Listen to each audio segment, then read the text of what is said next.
Thank you, Mr. Chairman. And again, as we have finished one bill, we're moving on to others, and I think we're still at the problem that I addressed in the first bill today, and that is the crisis is still happening at our southern border. And we've opted once again not to consider legislation that will do anything to help fix the problem. We've chose to move legislation that has no chance of becoming law, but will actually incentivize migrants to continue flooding our southern borders. We wanted to work together. That was not offered.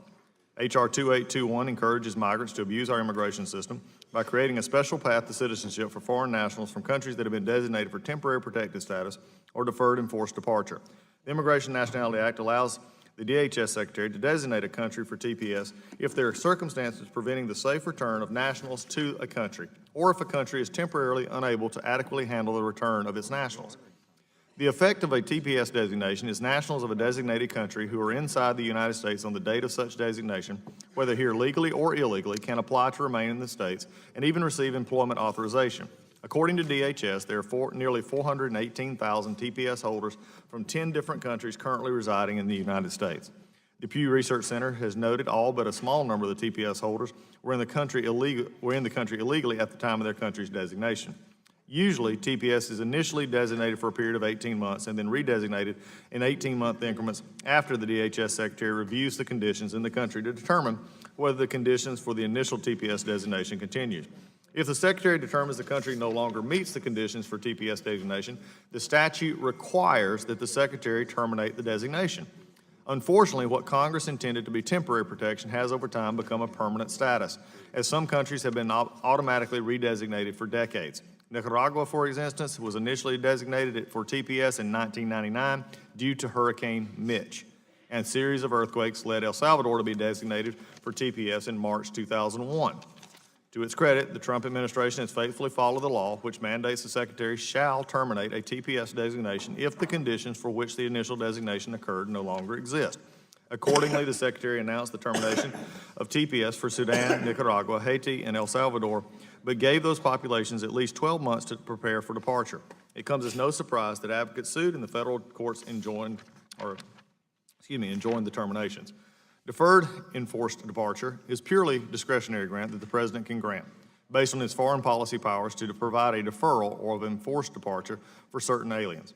In 2007, President Bush provided DED for Liberians who have been in the country under a previously terminated TPS designation. President Obama subsequently extended the DED designation, and on March 30, 2018, President Trump issued a directive stating foreign policy considerations do not warrant a further extension of the DED, and providing DED recipients 1 year to depart from the U.S. President Trump has since provided a 1-year extension. It's estimated that there are between 840 and 3,600 of these recipients currently residing in the U.S. With H.R. 2821, my Democratic colleagues continue this assault basically on the rule of law in our immigration system by converting temporary protective measures into a path to U.S. citizenship. And of course, this effort would deprioritize thousands of other immigrants patiently waiting to become citizens. Proponents of H.R. 2821 will say that the aliens covered by the bill have been in the United States for many years and have strong roots in this country. Of course, the devil's in the details of any legislation, and the text of the bill actually applies to TPS holders from some countries that have been designated for less than 4 years. And it provides green cards to nationals of countries who had their TPS designation terminated by President Obama and who have already left the country.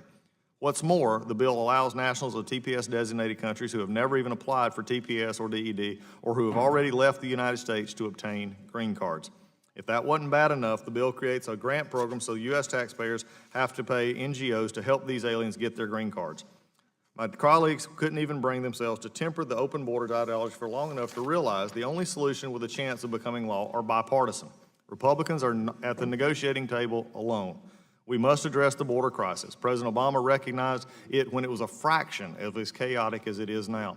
Part of securing our borders means acknowledging statutory immigration protections Congress intended to be temporary when they were created should not be converted by administrative action or by statute into paths for foreign nationals to remain in the U.S. indefinitely. I oppose H.R. 2821 and urge my colleagues to do the same. With that, I yield back. Thank you, Mr. Collins.